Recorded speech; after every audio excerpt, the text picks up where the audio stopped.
কখনো কি মনে হয় তুমি একদম গাছের মতো একা, শেকড়বিহীন গাছ, আশেপাশে কেউ নেই, ঘুম ভাঙলে মরে যেতে ইচ্ছে করে।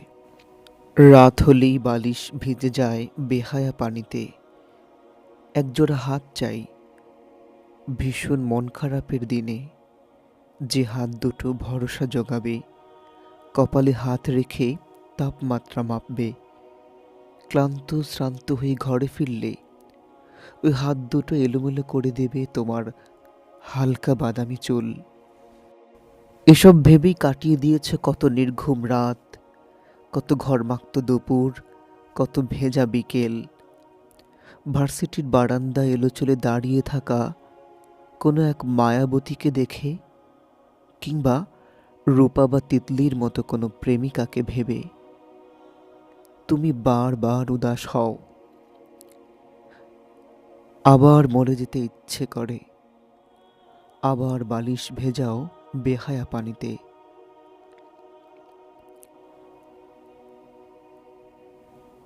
ফেসবুকে মাঝে মাঝে ঢুঁ মেরে আসো তোমার মনোরাজ্যের হরিণের ওয়ালে। কল্পনার রাজ্যে ভেসে বেড়াও তাকে নিয়ে, চোখে গাঢ় কাজল লেপ্টে, কালো পাড়ের সবুজ শাড়ি গায়ে জড়িয়ে সে বসে আছে তোমার সামনে। হাঁটু গেড়ে বসে থাকা এই মেয়েটাকে দেখে তোমার ইচ্ছে করছে খামচি মেরে নিজের কাছে রেখে দিতে। কিছু একটা বলতে যাও তাকে, কিন্তু বলতে পারো না, কথা সব গুলিয়ে ফেলো। মেয়েটা ততক্ষণে অস্পষ্ট হয়ে ওঠে, তোমার কল্পনার জগৎ বিধ্বস্ত হয়। কল্পনায় আসা হরিণীকে হৃদয়ের কথা না জানাতে পেরে তুমি আবার উদাস হও, আবার মরে যেতে ইচ্ছে করে, আবার বালিশ ভেজাও বেহায়া পানিতে।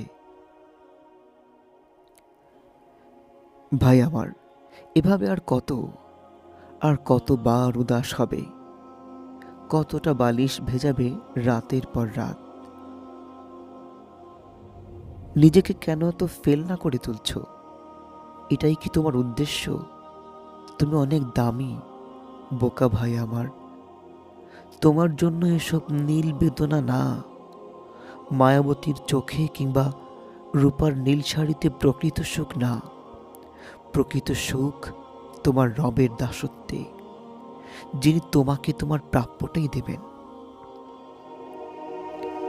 একবার সবকিছু স্যাক্রিফাইস করো তোমার রবের জন্য, একবার। দেখবে তোমার আর হতাশ হতে হচ্ছে না, উদাসীনতায় ডুবে যাবে না তুমি, বাবুল ধরে কাঁদতে